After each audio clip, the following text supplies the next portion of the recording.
할렐루야. 오늘도 하나님과 함께 하루를 시작하시는 모든 성도님들을 예수님의 이름으로 축복합니다. 오늘 함께 읽을 말씀은요, 역대하 33장 9절부터 17절까지의 말씀이 되겠습니다.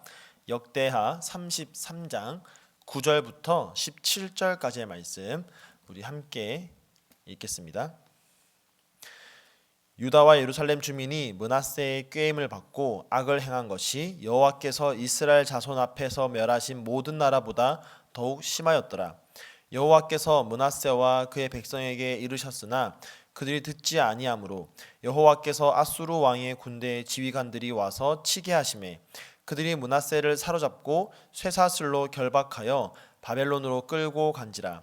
그가 환난을 당하여 그의 하나님 여호와께 간구하고 그의 조상들의 하나님 앞에 크게 겸손하여 기도하였으므로 하나님이 그의 기도를 받으시며 그의 간구를 들으시사 그가 예루살렘에 돌아와서 다시 왕 위에 앉게 하시매 므낫세가 그제서야 여호와께서 하나님이신 줄 알았더라.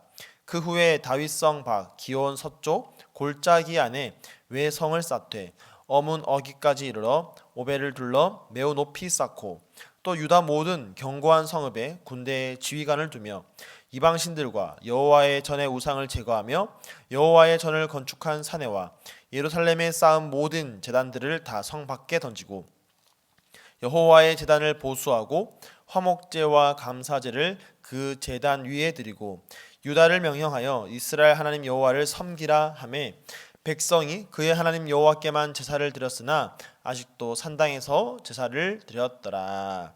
아멘. 말씀을 위해서 함께 기도하겠습니다. 사랑의 주님 감사합니다. 오늘도 우리의 삶의 주인으로 좌정하시고 함께 하시는 그 주님의 이름을 찬양합니다. 그 주님의 말씀을 이 시간 듣기 원하오니 오늘도 친히 우리 심령 가운데 그 말씀을 새겨 주실 때에 그 말씀이 우리의 삶이 될 수 있도록 놀라운 성령의 은혜를 이 시간 베풀어 주시옵소서. 감사드리며 예수님의 이름으로 기도드립니다. 아멘. 오늘 우리 함께 보게 될 이 역대하 33장은 므낫세 왕의 통치 기간에 대한 이야기가 되겠습니다. 이 33장을 쭉 읽다 보면요, 이 11절까지는 이 므낫세가 왕이 된 이후 그 통치 초반기를 다루고 있는데요. 이 므낫세의 통치 전반기를 보면 그야말로 이 악한 왕의 면모를 그대로 보여주고 있습니다. 므낫세는 과거의 그 어떤 유다 왕국의 왕보다 우상 숭배에 힘을 쏟았고요. 우상 숭배자들의 그 악한 행실까지 따라 하였습니다. 자, 그래서 9절은요, 이 므낫세 통치에 대해서 이렇게 평가를 합니다. 자, 9절 다시 한번 보면요, 유다와 예루살렘 주민이 므낫세의 꾀임을 받고 악을 행한 것이 여호와께서 이스라엘 자손 앞에서 멸하신 모든 나라보다 더욱 심하였더라. 므낫세의 꾀임을 받고 유다와 예루살렘 주민이 악을 행한 것이 주변 이방 나라, 특별히 하나님 앞에 심판받은 그 어떤 나라보다 더욱 심하였더라, 그렇게 말하고 있죠. 하나님께서 특별히 선택하신 하나님의 사랑을 받는 백성, 그러므로 당연히 하나님을 사랑해야 하고 하나님께 순종해야 할 이스라엘 백성들인데 오히려 하나님께 불순종함으로 멸망을 당한 다른 그 어떤 이방 나라보다 더 그 악함이 심하였다라고 지금 평가하고 있는 겁니다. 여러분, 이런 모습을 보이니까 결국 므낫세의 왕은 어떻게 됩니까? 하나님 앞에서 징계를 당하게 됩니다. 자, 11절 보면요, 여호와께서 아수르 왕의 군대의 지휘관들이 와서 치게 하심에 그들이 므낫세를 사로잡고 쇠사슬로 결박하여 바벨론으로 끌고 간지라. 이방 나라 왕을 통하여서, 이방 나라의 군대를 통하여서 지금 므낫세 왕은요, 포로로 끌려가게 됩니다. 하나님의 징계로 인해서 사슬에 매어서 바벨론에 포로로 잡혀가는 그런 비참한 현실을 맞이하게 되는 것이죠. 자, 그런데 이게 끝이 아닙니다. 12절에 보면요, 완벽한 반전이 일어납니다. 자, 12절 보니까요. 그가 환난을 당하여 그의 하나님 여호와께 간구하고 그의 조상들의 하나님 앞에 크게 겸손하여. 자, 지금까지 마치 하나님이 없는 것처럼, 하나님 나와 상관없는 것처럼 그렇게 살아가던 므낫세였는데, 그런 므낫세가 하나님 앞에 크게 겸손하여집니다. 그리고 어떻게 합니까? 하나님께 기도하고 간구하게 되죠. 자, 그러자 하나님께서 어떻게 하십니까? 이 므낫세의 기도와 간구를 받으십니다. 이 간구를 들으시고요, 므낫세를 다시 예루살렘으로 돌아오게 하십니다. 그리고 다시 왕의 자리에 앉게 하십니다. 자, 13절 하반절은요, 이 므낫세에 대해서 이렇게 말씀합니다. 므낫세가 그제서야 여호와께서 하나님이신 줄을 알았더라. 그제서야 므낫세는 하나님을 하나님으로 인정하게 됩니다. 자, 여기서 그제서야는 무엇을 말하고 있는 겁니까? 그가 환난을 당한 그제서야.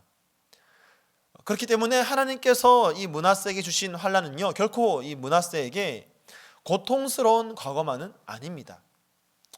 흔히 우리가 얘기하는 흑역사만은 아닌 것이죠.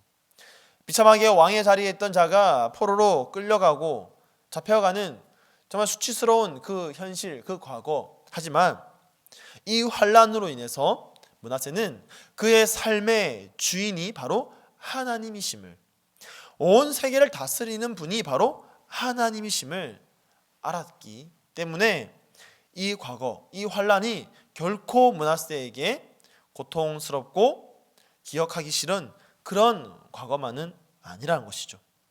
하나님 되심을 알게 된 시간이었기 때문에 오히려 므낫세에게 이 환난은 하나님의 은혜였습니다. 이제 므낫세는 자신의 왕권을 회복한 이후에 어떻게 하냐면요, 국방력을 강화시킵니다. 그런가 하면 여호와의 제단도 보수하고요, 백성들이 하나님께 돌아올 수 있도록 합니다. 여러분, 포로로 잡혀가기 전, 그가 환난을 당하기 전에 한번 생각해 보면 지금 보여주는 이 므낫세의 모습은요, 그야말로 환골탈태의 수준이죠. 과거에는 전혀 생각할 수 없었던 그런 모습을 지금 보여주고 있는 겁니다. 만약에 므낫세가 이런 환난을 당하지 않고 만약에 포로로 잡혀가지 않았다면 아마도 므낫세 개인적으로는 계속적으로 호화로운 그런 궁정 생활을 하면서 왕으로서 누리는 평안한 것들을 다 계속 누렸겠죠. 하지만 므낫세 개인적으로나 또 이스라엘 공동체적으로나 계속 그렇게 흘러갔다면 이것은 모두를 죄악에 빠뜨려 멸망으로 가게 하는 그런 길일 뿐이었습니다. 므낫세에게는 이 바벨론 포로 기간이 그의 삶을 바꾸는 결정적인 삶의 전환점이었고요. 그렇기 때문에 하나님의 은혜가 가장 풍성하게 부어진 시간이 바로 이 포로 기간이었다라는 것입니다. 그렇게 바벨론 포로 기간은 하나님께서 므낫세에게 주신 은혜의 시간이었습니다. 여러분, 11절에서도 분명히 이야기하고 있죠. 여호와께서 아수르 왕의 군대의 지휘관들을 오게 하고 그들로 하여금 므낫세를 치게 하셨습니다. 여호와께서 그렇게 하신 겁니다. 분명히 모든 일을 주관하신 분은 바로 하나님이십니다. 그런데 다른 한편으로 한번 생각해 보면요, 하나님이 그냥 아무 이유 없이 이와 같은 시간들을 주신 것이냐? 아니란 것이죠. 므낫세의 불순종, 므낫세의 불신앙이 낳은 결과였습니다. 그래서 12절은요 이렇게 말합니다. 그가 환난을 당하여. 자, 여기서 환난을 당하여라는 말은요, 히브리어로 차라르라는 단어인데요, 이 단어가요 지금 사역형으로 쓰이고 있습니다. 그러니까 므낫세가 당하고 있는 이 고통의 원인이 누구냐? 바로 므낫세 본인에게 있다라는 것입니다. 므낫세가 스스로 환난을 당하도록 만들고 있다라는 겁니다. 여기서 환난이라는 단어는요, 어떤 뜻이냐면 본래 이 몸을 움직이지 못할 정도로 꽉 막힌 상태, 그것을 나타내는 단어입니다. 그러니까 므낫세는 스스로 숨이 막힐 정도로 고통스러운 상황을 만들어냈다라는 것이죠. 이 환란의 원인이 무엇이냐? 바로 므낫세 자신의 욕심, 욕망, 하나님 앞에 보였던 불순종, 불신앙이었다라는 것입니다. 그와 같은 므낫세의 불순종과 욕심을 하나님께서 징계를 통해서 회심할 수 있는 은혜의 기회를 주신 것이 바로 이 환란이었다라는 것입니다. 그리고 그런 상황에 이르러서야 비로소 하나님을 향한 간구가 터져나왔죠. 교만하던 그의 마음이 겸손할 수 있게 되었습니다. 여러분, 그러므로 우리는 환난을 당할 때 우리의 인생을 주관하시는 주님께 불평할 수가 없는 겁니다. 우리는 이 환난을 당할 때에 그 원인을 우리에게서 찾아야 됩니다. 그리고는 주님 앞에 겸손하게 나아가야 하는 것이죠. 그렇게 할 때에 이 환난을 주관하시는 하나님의 은혜를 비로소 경험할 수 있는 것입니다. 그리고 하나님 되심을 그제서야 알게 될 것입니다. 우리는 이런 말을 참 많이 들어보았습니다. 하나님이 주신 환난은 도리어 나에게 은혜가 된다, 이런 말 많이 들어보셨죠. 그런데 그 환난이 정말 하나님의 은혜가 될 수 있으려면 그 환난 속에서 겸손하게 주님 앞에 나아가야 됩니다. 그 환난 속에서 하나님께 간구와 기도를 할 수 있어야 합니다. 그렇게 겸비함으로 하나님 되심을 깨달아야 한다는 것이죠. 그럴 때에 진정 우리가 받는, 또 우리가 겪는 이 환난은 은혜가 될 수 있습니다. 혹여나 지금 환난과 고통 속에 계신 분들이 계십니까? 어쩌면 지금 우리 모두가 이와 같은 환난 속에 있을지도 모릅니다. 아까 말씀드렸듯이 여기서 쓰인 이 환난이란 단어는요, 몸이 움직이지 못할 정도로 사방이 꽉 막힌 상태를 말합니다. 이것이 지금 우리의 상태 아닙니까? 역사를 주관하는 주님께서 왜 우리에게 이런 환난을 주셨는지 알 수 없지만 우리가 이때에 가져야 할 바른 자세는 바로 주님 앞에 겸손해지는 것입니다. 그리고 간구하고 기도하는 것입니다. 그래서 이 시간들을 통해서 그제서야 하나님 되심을 깨닫게 되어야 하는 것이죠.